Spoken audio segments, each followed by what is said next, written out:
ધોરણ 12મું એકાઉન્ટ એમાં જે નિવૃત્તિ આપણે ચેપ્ટર જોઈ છે એ નિવૃત્તિની અંદર 22મું ઉદાહરણ આપણે જોઈએ. પેજ નંબર આવશે 246, પેજ નંબર 246, ઉદાહરણ 22મું.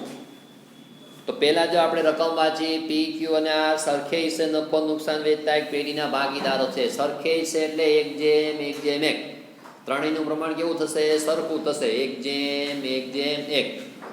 હવે નીચે આપણને વિગત આપેલી છે અને હવાલા આપણને આપ્યા છે. તો હવાલામાં આપણે જોઈ આર જે છે એ શું થાય છે? નિવૃત્ત થાય, એટલે કે ત્રીજો ભાગીદાર નિવૃત્ત થાય. પેઢીની પાઘડી છેલ્લા 5 વર્ષના સરેરાશ નફાથી 3 ગણી કરવી. હવે આ જે વાક્ય છે ને, આપણે પાઘડીનું ચેપ્ટર આવતું, એ પાઘડીના ચેપ્ટરની અંદર આપણે એવું આવતું કે ભાઈ પાઘડીની ગણતરી છેલ્લા 5 વર્ષના, 4 વર્ષના, 2 વર્ષની ખરીદી, 3 વર્ષની ખરીદી, એવું આવતું આપણે એમ. તો એ જ મેથડથી આપણે જે છે પાઘડી ગણવી પડશે. જે રીતે પાઘડીના ચેપ્ટરમાં આપણને વર્ષ આપ્યા હોય એના આધારે આપણે જે મેથડ અપનાવ, એ જ મેથડ અહીંયા અપનાવવાની થશે. હવે અહીંયા શબ્દ એવો આપ્યો છે 5 વર્ષના નફાની. પછી હમણાં આગળ કહું કે 5 વર્ષ એટલે ક્યાં આવે? પછી કહું જમીન મકાનની કિંમત 15,000 ગણવી, એટલે જમીન મકાનમાં ટીક કરો, એ આપણો હવાલો થશે. એટલે જમીન મકાનની અંદર 2 નંબર આપણે ટીક કરવાના થશે. જમીન મકાન કેટલા નંબર? 2 નંબર. પછી એક્સ લિમિટેડના શેરની બજાર કિંમત 1200 છે, એટલે શેર એટલે એક જાતના રોકાણ થયા. શેર એટલે શું ગણાશે? રોકાણ. એટલે એક્સ લિમિટેડના જે શેર આપ્યા એમાં 3 નંબર ટીક કરો. અને મૂડી દેવા એટલે કે જવાબદારી બાજુ જો રોકાણ વધઘટ ભંડોળ આપેલું છે એમાં પણ ટીક કરો. કારણ કે એક્સ લિમિટેડના શેર એટલે રોકાણો થયા. હવે રોકાણોમાં જો હવાલો હોય તો સામે રોકાણ વધઘટ અનામતમાં પણ આપણે ટીક કરી લેવાનું. એ ડાયરેક્ટ રકમ નહીં વેચે એટલા માટે. પછી બધા જ દેવાદારો સદ્ધર છે, એનો અર્થ એવો થયો દેવાદાર ઉપરનો હવાલો થયો. દેવાદારમાં ટીક કરો 4 નંબર. 2000 ચૂકવવાના બાકી પગારની જોગવાઈ કરો. તો 2000ના પગાર જે છે એટલે જ્યારે આપણે આવશે ત્યારે ધ્યાનમાં લઈ લેશું. પેઢીનો અગાઉના 4 વર્ષનો નફો નીચે મુજબ છે: 11, 12, 13, 14, 15, 6,000, 2,000, 3,000, 2,000. એટલે અહીંયા આપણને 4 વર્ષનો નફો આપ્યો. કેટલો છે? 4 વર્ષનો. અને પહેલો જ હવાલો આપણને એવું આપ્યો છે કે પેઢીની પાઘડી છેલ્લા 5 વર્ષના નફાની. તો પહેલો હવાલો જે આપ્યો એમાં 5 વર્ષ કીધા, પણ ચોથો જે હવાલો છે એમાં 4 જ વર્ષ આપણને આપ્યા છે. તો 5મું વર્ષ ક્યાં? તો કે 5મું વર્ષ જો તમારું વર્ષ તમે જોશો ને, 11, 12, 13, 14, 15 અને 15, 16ના તમે હિસાબો લખો છો. 15, 16ના હિસાબો તો જો મિલકત લેણા બાજુ તમને જો નફા નુકસાન ખાતું છેલ્લે આપ્યું, તમને મિલકત લેણા બાજુ છેલ્લે આપ્યું છે નફા નુકસાન ખાતું. ઉધાર બાકી આપી છે. ઉધાર બાકીનો શું થયો? ખોટ થઈ. ઉધાર બાકી એનો શું થયો? ખોટ. એટલે આ જે નફા નુકસાન ખાતું તમને જે મિલકત લેણા બાજુ આપ્યું છે કયા વર્ષનું છે? 15, 16 વર્ષનું છે. તો જે 5મા વર્ષનો નફો છે ને એ આ ગણાય. તમને વર્ષ ક્યાં આપ્યા છે? 11, 12, 13, 14, 15 અને 15, 16નો શું છે? નુકસાન છે. તો યાર આપણે નફા નુકસાન થઈ ગયા 5 વર્ષ આપણી પાસે. એટલે માની લો કે આપણે અહીં લખી 11, 12, આ 12, 13, 14, આ 14, 15 અને 15, 16. આ 6,000, આ 2,000, આ 3,000 અને આ 2,000. તો 15, 16ના આપણે હિસાબો અત્યારે કરી છે. 15 અને 16ના આપણે હિસાબો અત્યારે કરી છે. તો એનું જો અહીંયા મિલકત લેણા બાજુ નફા નુકસાન ખાતું આપણને 3,000 આપ્યું હતું. ત્યાં 3,000 આ ઉધાર બાકી છે એટલે ખોટ છે. ઉધાર બાકી એટલે શું છે? ખોટ. એટલે આ 5 વર્ષ જો આમ થઈ ગયા. તમને ડાયરેક્ટ 5 વર્ષ નથી આપ્યા, તમને આ 4 વર્ષ આપ્યા છે. 5મા વર્ષનો તમે હિસાબ કરો છો તો 5મા વર્ષનો નફો અથવા નુકસાન તમને ક્યાંથી મળશે? રકમમાં મિલકત લેણા બાજુ જે નફા નુકસાન ખાતું આપ્યું છે એ 5મા વર્ષનો નફો અથવા નુકસાન. હવે ખબર કેમ પડે માઇનસ છે? તો ઉધાર બાકી આપી. ઉધાર બાકી એટલે શું થયું? માઇનસ ગણાયો.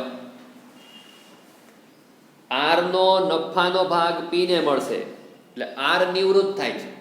એટલે આર નો જેટલો પણ ભાગ કોને મળશે? પી ને મળશે. ક્યુ ને કાંઈ મળશે નહીં. પછી આર ને તેની લેણી રકમ રોકડ ચૂકવી આપી, એટલે આર અહીંયા નિવૃત્ત થાય છે તો એને જે પણ કઈ રકમ આવે એ આપણે શું કરી દેવાની, રોકડેથી ચૂકવી દેવાની, રોકડની બીજી અહીંયા આપશું. એટલે આ હવાલા ક્યાંય ટીક નહીં થાય, આ જે હવાલા છે એ ક્યાંય ટીક નહીં થાય, આવશે એટલે લેવા પડશે. અને તે રકમ પી અને ક્યુ એવી રીતે રોકડમાં લાવશે કે જેથી તેમની મૂડી નવી પેઢીમાં નવા નુકસાનમાં, નવી પેઢી એટલે આ ગણ લેવાનું, નવી પેઢી એટલે અહીંયા જે મૂડી આવે એ કયા પ્રમાણમાં, નવા નફા નુકસાનના પ્રમાણમાં, જે આપણે આગળ ઉદાહરણમાં જોયું હતું એ જ મેથડ આવશે. પણ થોડોક એમાં વધારાનો ફેર આવશે, કારણ કે અહીંયા રોકડમાં ચૂકવે છે તમને આપી દીધી છે એટલા માટે. ચલો હવાલા ટીક થઈ ગયા. હવે મેં અહીંયા અમુક બાકી લખી નાખી છે, એ જો કઈ રીતે છે. મૂડી ક્યાં બતાવશું આપણે, મૂડી ખાતામાં બતાવશું. પછી સામાન્ય અનામત છે એ ભાગીદારો વચ્ચે શું કરી દેશું, વેચી દેશું જૂના પ્રમાણમાં. જૂનું પ્રમાણ છે નફા નુકસાનનું 1:1 એટલે 1200 ને 400 400 વચ્ચે વેચી.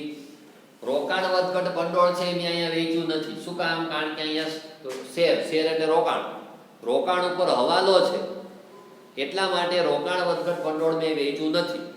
એ આપણે અહીંયા ગણતરી બતાવશું. પ્લસ આવે છે કે માઇનસ, એ પ્રમાણે પછી આપણે અસર આપવાની દેશે. લેણદારો ક્યાં આવશે, મૂડી દેવા બાજુ, એમાં હવાલો નથી એટલે રકમ ક્યાં આવશે, બહારની કોલમમાં. ટ્રેડમાર્ક મિલકત થઈ, હવાલો નથી, બહારની કોલમમાં. જમીન મકાન હવાલો છે એક લાઈન છોડો. એક્સ લિમિટેડના શેરમાં હવાલો છે એક લાઈન છોડો. સ્ટોકમાં હવાલો નથી, બહારની કોલમ લખ્યા. દેવાદાર 30,000. હજુ અહીંયા દેવાદાર જે છે ને, દેવાદાર એમાં અહીંયા 30,000 લખ્યા અને બહારની કોલમમાં ડાયરેક્ટ બતાવ્યા. શું બતાવ્યા, બહારની કોલમમાં. શું કામ, કારણ કે અહીંયા જે તમને આપ્યા એ 3,000 - 240 એટલે કે 2,760 તમારે લેવાના છે, એવો અર્થ થયો. દેવાદારો પાસે લેવાના કેટલા હતા, 3,000. એમાંથી ઘાલખાત અનામત તમે કેટલી રાખી, 240. એનો અર્થ એવો છે કે 240 તમને મળશે નહીં. કેટલા મળશે, 2,760. એવું અનુમાન કરી અને તમે હિસાબો કર્યા હતા કે ભાઈ 240 આપણને મળશે નહીં, એમ કરીને તમે હિસાબો કરેલા હતા. પણ વર્ષ પૂરું થયું 31/3 ત્યારે પૂરેપૂરી રકમ મળી ગઈ 3,000. તમે અનામત શેનું રાખ્યું છે, અંદાજ લગાવ્યો. તમે અનામત ઘાલખાત અનામત છે, એક જાતનું અનામત જે છે અંદાજ લગાવ્યો કે ભાઈ 3,000 નહીં મળે, આથી 240 રૂપિયા આપણે અનામત ગયું અને ખાલી આપણને 2,760 જ મળશે. તમે એવું અનુમાન લગાવેલું હતું. પણ 31/3 થયું ને ત્યારે પૂરેપૂરી રકમ આવી ગઈ 3,000. એટલા માટે શબ્દ વાપર્યો છે કે બધા જ દેવાદારો સદ્ધર છે. જ્યારે તમને આવું વાક્ય આવે કે બધા જ દેવાદારો સદ્ધર છે, ત્યારે પૂરેપૂરી તમારે દેવાદારની રકમ બતાવો. શું બતાવવાની, પૂરેપૂરી. અને -240 એ હવાલો આવશે ને ત્યારે પાછું સમજાવી દેશે. તો અત્યારે દેવાદારો જ્યારે તમને એમ કહે કે દેવાદારો બધા જ સદ્ધર છે, ત્યારે મૂળ રકમ તમારે બહારની કોલમમાં લખી નાખવાની. ચાલો હવે રોકડ અને બેંક, તો એનું તો આપણે ખાતું અલગથી બનાવી જ છીએ, બરાબર. ત્યાં ક્યાં લખવાનું, બાકી આગળ લાવ્યા. નફા નુકસાન ખાતું ઉધાર બાકી છે. નફા નુકસાન ખાતું ઉધાર બાકી એટલે ક્યાં બતાવશું, મૂડી ખાતાની અંદર ઉધાર બાજુ આવશે. અને એ કયા પ્રમાણમાં, સરખા પ્રમાણમાં. સરખા પ્રમાણમાં એટલે 1:1 એકનું જે પ્રમાણ આપણને આપ્યું છે એ પ્રમાણે આપણે ગણતરી કરી લઈએ. હવે જે સહેલા હવાલા છે, બરાબર, સહેલા હવાલા છે એ પહેલા આપણે કરી લઈએ. જે પ્લસ માઇનસ છે, કેવા છે, પ્લસ માઇનસ, એ પહેલા કરી લઈએ. પછી ઓમાં, કારણ કે એમાં વાર લાગશે એટલા માટે આપણે પહેલેથી જ કરવાના. આપણે પહેલેથી જ આટલો ઝડપથી થાય એટલા માટે જો પેલું પાઘડી છે એ બાકી રાખો, એ તમને છેલ્લે ગણાવી દઈશ. પછી જમીન મકાનની કિંમત કેટલી ગણવી, 15,000. તો જો જમીન મકાન કેટલા છે, 10 ની જગ્યાએ તમારે કેટલા ગણવાના, 15,000. એનો અર્થ એવો થયો, વધારો થયો. શું થયો, વધારો. 5,000 નો વધારો થયો. જમીન મકાન જે છે 10,000 માંથી કેટલા થયા, 15,000. એટલે 5,000 નો વધારો થયો. વધારો ક્યાં બતાવશું, પુનઃમૂલ્યાંકન જમા બાજુ. આ જમીન મકાન અહીંયા કેટલાથી અસર આપી છે, 5,000 થી. તો બીજી પણ 5,000 થી જ અસર આવે.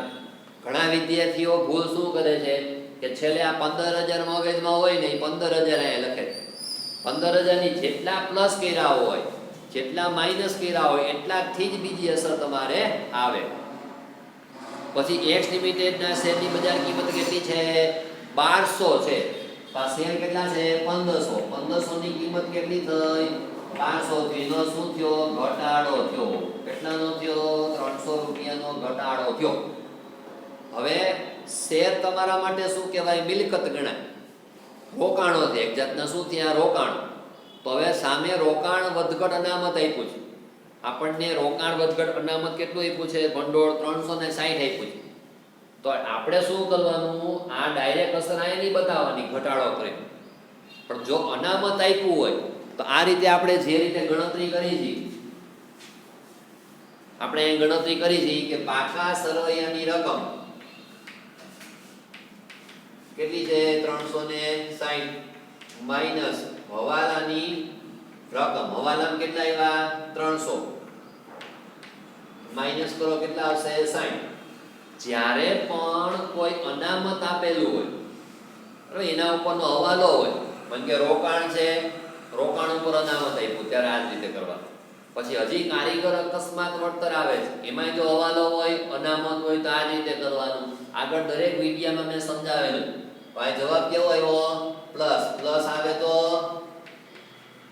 મૂડી ખાતામાં ઉધાર બાજુ, અને માઈનસ આવે તો પુનઃમૂલ્યાંકન ઉધાર. આ પ્લસ આવે મૂડી ખાતામાં શું હશે? જમા. પ્લસ આવે તો મૂડી ખાતામાં જમા વેચવા કરવાનું, અને માઈનસ આવે તો પુનઃમૂલ્યાંકન ઉધાર. તો પ્લસ આવ્યા તો આપણે અહીં વેચની થશે રોકાણ વધઘટ ભંડોળ. 60,000 ના 3 ભાગ કરો, 20 20 અને 20.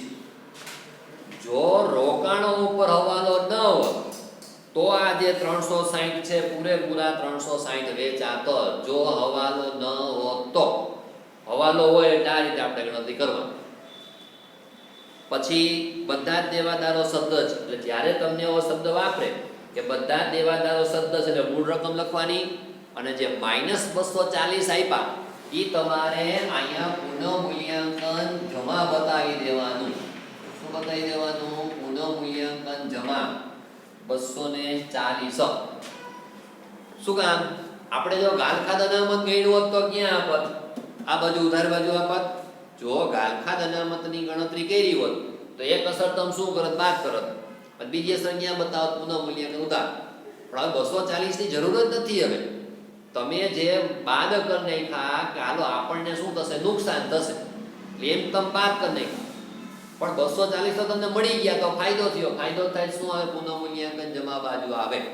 એટલે જ્યારે પણ જો આવો હવાલો હોય કે દેવાદારો શબ્દ છે એટલે મૂળ રકમ અહીં બતાવવાની, અને જે તમને આમાંથી જે બાદ કરેલી રકમ છે એ ક્યાં બતાવવાની? પુનઃમૂલ્યાંકન જમા બાજુ બતાવવાની.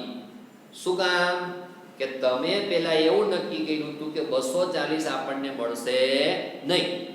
એ નહીં મળે એટલે આટલું નુકસાન થાય. નુકસાન થાય ક્યાં બતાવે? પુનઃમૂલ્યાંકન ઉધાર. પણ આ 240 પડી ગયા આપણને, તો આપણને ફાયદો થયો. ફાયદો થાય શું થાય? પુનઃમૂલ્યાંકન જમા થાય. એટલા માટે 2000 ચૂકવવાના બાકી પગારની જોગવાઈ કરવી. 2000 ચૂકવવાનો બાકી પગાર. ચૂકવવાનો બાકી ક્યાં બતાવો? મૂડી દેવા બાજુ. ચૂકવવાનો બાકી પગાર 2000. આ કઈ બાજુ અસર આપી? જમા. મૂડી દેવા એટલે જમા. તો બીજી અસર શું આવશે? ઉધાર બાજુ. ચૂકવવાનો બાકી પગાર કેટલો છે? 2000. અહીં બતાવી દો 2000 આ રીતે. ચલો હવે બધા જે હવાલા જે છે બધા કેવા છે? થોડી ગણતરી વાળા. શું કરવાના? ગણતરી વાળા. હવે અહીંયા એક શોર્ટકટ, એટલે કે માની લ્યો કે જો કોઈ વિદ્યાર્થીને એમ થાય કે નથી આવડતું, હાલો ઘણા વિદ્યાર્થીને એવું બને પાઘડી ન આવડતી, બીજું કાંઈ, બસ પ્લસ માઇનસ કરતા આવડે. શું આવડે? ખાલી પ્લસ માઇનસ કરતા આવડે. આ બધું આવડી ગયું. હાલ આ પ્લસ માઇનસ કરી દેવાનું. પછી શું કરવાનું? તમારે આ જે પુનઃમૂલ્યાંકન જે છે ને એ ખાતું બંધ કરી નાખવાનું. શું કરવાનું? પુનઃમૂલ્યાંકન. કારણ કે પાઘડી કોઈથી પુનઃમૂલ્યાંકનમાં ક્યાંય નહીં આવે. પાઘડી ક્યાંય પુનઃમૂલ્યાંકનમાં આવશે નહીં. ખાલી આટલી જ વિગત આવે. જે લોકોને મગજમાં નથી બેસતું, સાહેબ પાઘડી ગમે એમ કરી નથી મગજમાં બેસી, કાંઈ કરવાનું નહીં, પાઘડી મૂકી દેવાનું. આવું પ્લસ માઇનસ કરવાનું. આનો જે પણ કંઈ નફો નુકસાન આવે એ ગોતી લેવાનું.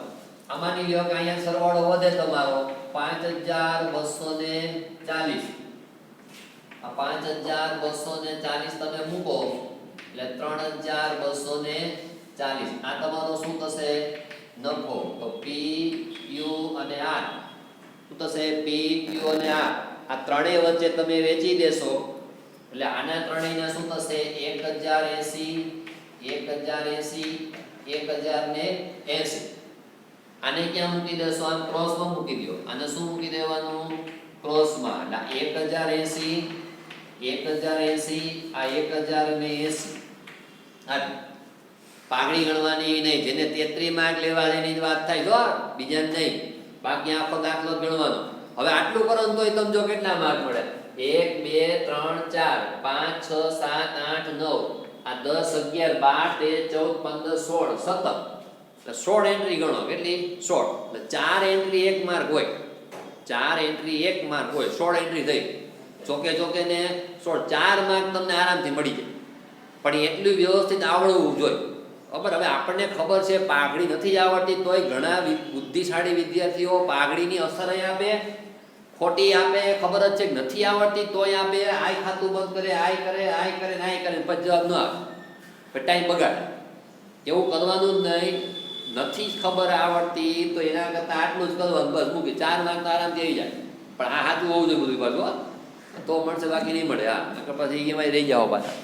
પણ બને એટલી ટ્રાય કરવાની પાઘડીની જે છે મગજમાં જે પણ કંઈ અસર છે એ ઉતારવાની ચાલો હવે જે આપણે બાકી રાખેલા હવાલા છે એ આપણે જોઈ લઈએ પહેલો હવાલો શું છે પેઢીની પાઘડી છેલ્લા 5 વર્ષના સરેરાશ નફાથી 3 ગણી કરવી એટલે આપણે આખો વ્યવસ્થિત જે રીતે પાઘડીની ગણતરી કરી છે એ રીતે આપણે ગણતરી થાય તો કઈ રીતે આપણને વર્ષ આપ્યા છે અને નફો આપ્યો તો 2011 12 આ 12 13 14 15 16 અહીંયા નફો અથવા તો ફળ તો આપણને 6000 2000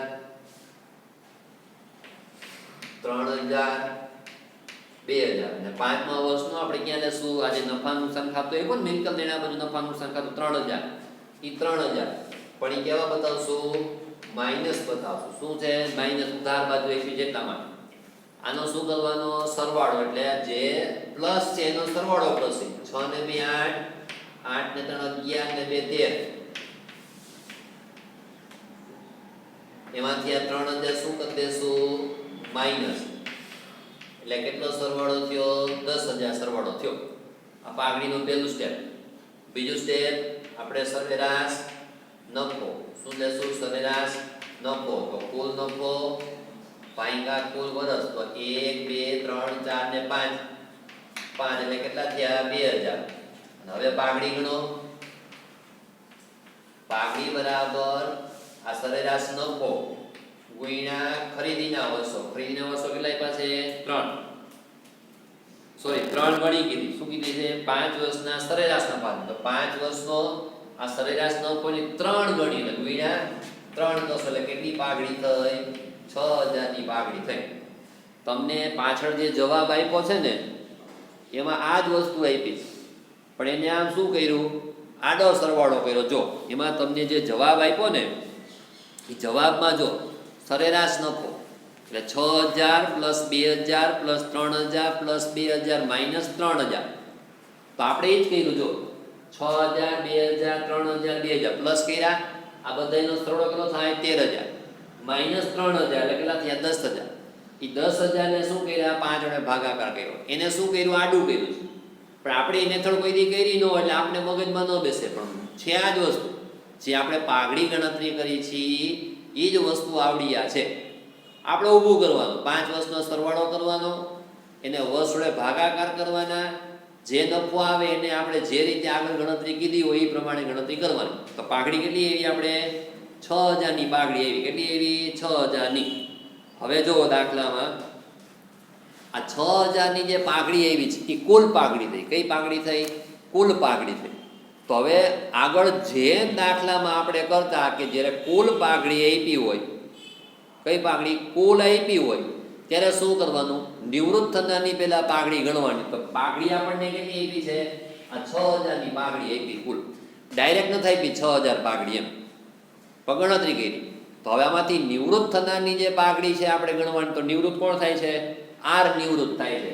તો આરની પાઘડી કુલ કેટલી છે? 6000 ગુણ્યા નફા નુકસાનનું પ્રમાણ આપણી પાસે 1/1. તો આ નિવૃત્ત થાય. તો આનો ભાગ કેટલો થયો? 1/3. આનો ભાગ કેટલો? 1/3. 1/3. આ કેટલી પાઘડી થઈ? 2000. જો દરેક દાખલામાં આપણે આ કરતા, આગળના દાખલામાં તમને આપતા પાઘડી 6000 માની લો, તમને ડાયરેક્ટ આપ્યું, તમે શું કરો? તમને એમ કીધું હતું કે ભાઈ પાઘડી જે છે 6000 ગણવી. તેમાંથી પહેલા શું કરત? નિવૃત્ત થનારની ગણત. તો નિવૃત્ત થનારની કઈ રીતે ગણત? લાભના પ્રમાણમાં ગણત. કેવી? લાભનું પ્રમાણ શોધત, પછી એમાં પ્લસ માઇનસ જોવત.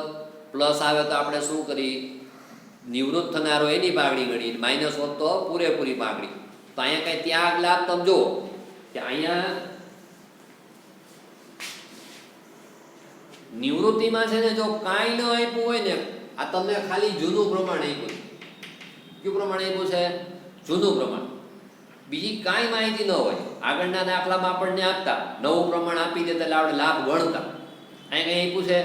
નથી આપ્યું. તો નિવૃત્તિમાં ખાલી જૂનું પ્રમાણ હોય તો જે ભાગીદાર નિવૃત્ત થાય છે એનો ભાગ કાઢી નાખો.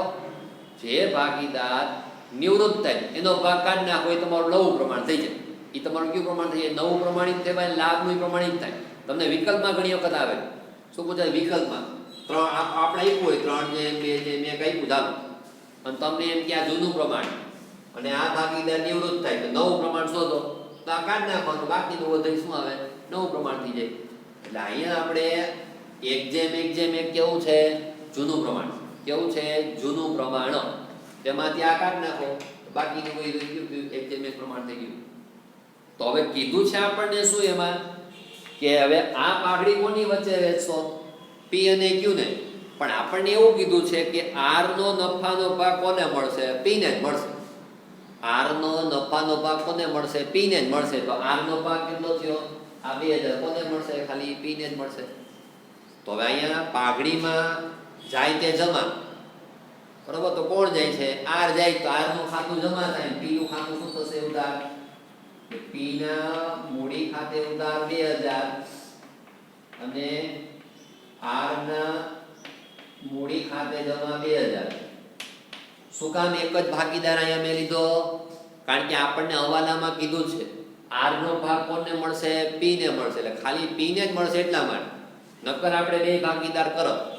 આની ખતવણી કરો કે પી ના મૂડી ખાતે ઉધાર. પી ના મૂડી ખાતે ઉધાર કેટલા? 2. આ પી નું ખાતું, મૂડી ખાતું, ઉધાર આ 2000. વિગતમાં આનું વિરુદ્ધ ખાતું. તો આનું વિરુદ્ધ, ઉધારનું વિરુદ્ધ શું થશે? જમા. એટલે કે આર ના મૂડી ખાતે. ક્યાં? આર ના મૂડી ખાતે. એ રીતે આર ના મૂડી ખાતે જમા. તો આર ના મૂડી ખાતામાં જમા 2000. આનું વિરુદ્ધ ખાતું કયું છે? પી. શું છે? પી. એટલે પી ના મૂડી ખાતે. એટલે આ રીતે જે છે આખરી આપણે પાઘડીની જે છે અસર આપવાની રહેશે. કારણ કે આમાં ફક્ત એક જ ભાગીદાર આપણને કીધો છે એટલા માટે. હવે જે છે બાકીના જે હવાલા આપણને છેલ્લો જે હવાલો આપ્યો છે, છેલ્લા હવાલાની અસર આપણે આપીએ. છેલ્લો હવાલો એક બાકી છે. હવે છેલ્લો હવાલો આપણે જોઈએ. છેલ્લા હવાલામાં ઘણી બધી વિગત આવે છે, એટલે જોજો વ્યવસ્થિત. જો 7મો અને 8મો, 7માને ધ્યાનમાં રાખીને ગણતરી કરજો. એટલે કે આર નો નફાનો ભાગ કોને મળશે? પી ને મળશે. એટલે ટૂંકમાં પી અને ક્યુ. તો આર નિવૃત્ત થાય છે એટલે આર નો જેટલો પણ ભાગ છે એ કોને આપી દેવાનો? તમારે પી ને આપી દેવાનો. એનો અર્થ એવો થયો ક્યુ ને કાંઈ મળશે નહીં. હવે આર ને તેની લેણી રકમ રોકડમાં ચૂકવી આપવી. કારણ કે આર જે છે ની લેણી રકમ શું કરવાની? રોકડમાં ચૂકવી આપવાની. તો એ એક આપણને જવાબ મળશે.